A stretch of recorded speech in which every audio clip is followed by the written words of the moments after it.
And so what I'm going to go through quickly is an example of some of the stuff that we provide. This is an example of the dashboard, which I know a lot of dealer partners aren't heavy on dashes. I actually believe that that's probably because they've been ineffective in just producing KPIs. And when you focus just on specific KPIs, that's where I get hung up. Is actually one of my former general managers is here. And when you just take data and don't connect it to operations, that doesn't benefit you.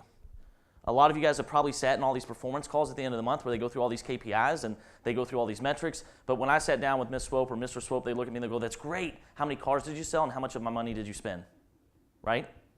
And so what I love is when you see a dash go through it, and I'm going to get to it here in just one second, and talk about some of the main points that we have, and that's this right here. Very quickly, we show through complete transparency. It's your Google AdWords. A lot of other companies actually will keep the AdWords and they own them. Complete transparency is very, very prominent. This to me is what I focus on specifically with my dealer partners, is knowing your inventory. If we don't know, to Jeremy's point, what you're marketing or what you need to market, how can you properly allocate your dollars? Most companies will say you have 250, 350 units on your lot, and we're just going to throw up on all these different channels and all these different spaces. That's ineffective. That's a waste of your limited spend. I love it when Jeremy says you have a limited dollar amount. And so what we know is if you're missing price, if you're missing photos, I think you had mentioned it earlier, if it's not fully marketed, should I push, should I not push? Well, you need to make decisions on that, and we can assist with that. We do have the traditional KPIs, which I think are very prominent, but then also, too, we break it down and show you what we're spending your dollars on and how it's moving in the market. We also have the market information on the right side, performance. So this, to me, is very, very important. If we don't understand this information, we can't properly merchandise. Jeremy was talking about, you know, the fuel, the engine, and then how we go about it. And I only have a couple minutes, so I'm going to go through it quickly. It is make, model, and trim level specific, which is very, very prominent. We do VIN level specific for used inventory.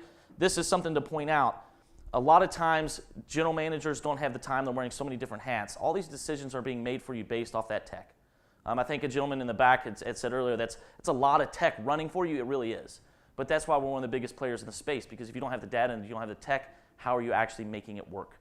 A lot of individuals say, we can do it, well, show me. I need to see it actively, effectively working, and this is where you can come and see it through the dash.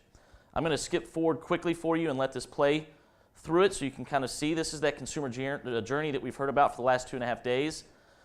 Consumers are consuming it on all different medias. I loved how it was Gen E, Gen everyone. Everyone's doing this, doesn't matter your age. My grandmother's 92 years old and she uses her cell phone more than I ever thought she ever would. And she got grandfathered into a driver's license. Jeremy's an automotive guy. She never had to take a driver's test. So we go through this in so many different ways. You want to be there when the consumer's there. I think the greatest thing is all these channels, 19 of those digital channels, I think Jeremy mentioned it's over 30 now. You have to be there when they're there, but you have to be there for them specifically. If somebody's searching for that Silverado, you need to be targeting with the Silverado ad. I love using consumerism. Everybody says, well, you know, jeans are a small level item. You know, well, Amazon's small level, Zappos, all those things are small level items. Really, real estate does it. The largest purchase does it.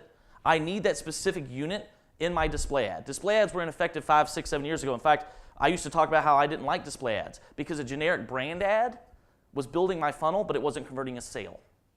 Does that make sense, guys? Think about it. If I'm shopping for Nike shoes, do they give me the Nike sneaker I'm specifically looking for, or do they just say, buy Nike? They give me that exact shoe.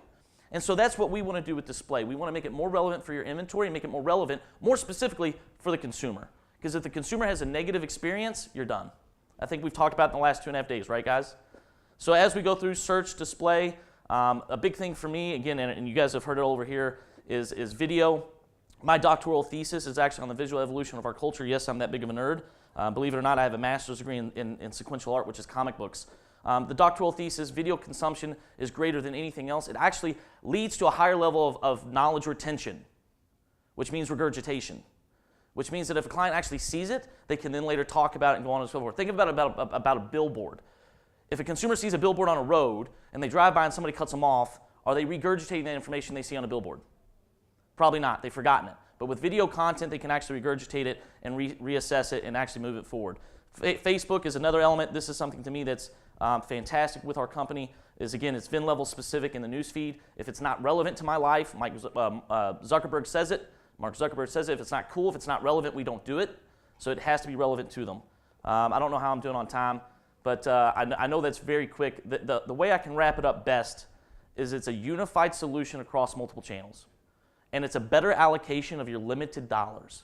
If you're not targeting and spending on those specific inventory pieces, then you have a high level of waste. And I know this from experience because I don't know how many units we had over 16 rooftops, but when we had a huge budget, so much of that budget, probably 30%, was wasted because we didn't target the right units.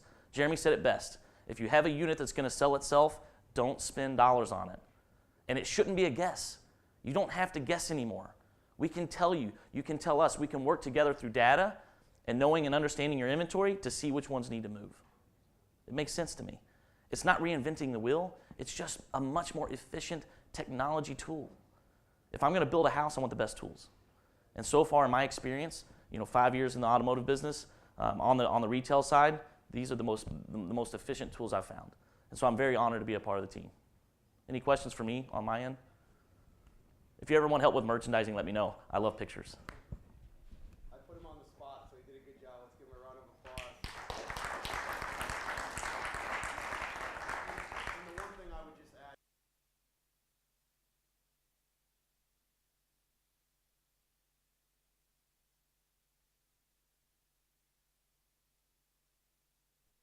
off of autopilot, and then the tool would allow that to happen. The majority of our stores, the system just does it. Obviously, with 175 people, besides 20-ish in sales, the rest are technologists, performance managers, etc. So it doesn't just go like a robot off into the woods and you don't know what happened. The good news is there's people behind it, but we know the focus of most dealers is selling cars, and we see utilization of tools just falling off. So everything we do, if it's not automated, we won't build it. I think for me, coming from where I came from, I sat on so many performance calls. I mean, how many of you guys are wearing more than 3 hats? Let's be honest. And you guys are involved in so many different things, and I would sit on all these calls for 16 different brands. I mean, I literally couldn't sit on enough performance calls. And the reality is I needed a trusted partner that I could see and know that they were doing what they said they could do, and I needed to keep them accountable. The biggest part of Jeremy's presentation to me was the accountability side. We spend a ton of dollars with different vendors, and a lot of times we get on these calls and we go, is it really working? Am I really spending where I should?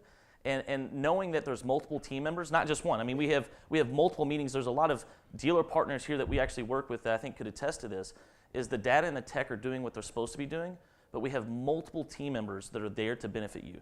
A lot of you guys probably can't get a hold of your rep sometimes, and then there's nobody else to help you. I did that. There'd be 3 months where they're on vacation, or they're traveling, or they're sick, or there's something. I can't make decisions and make changes.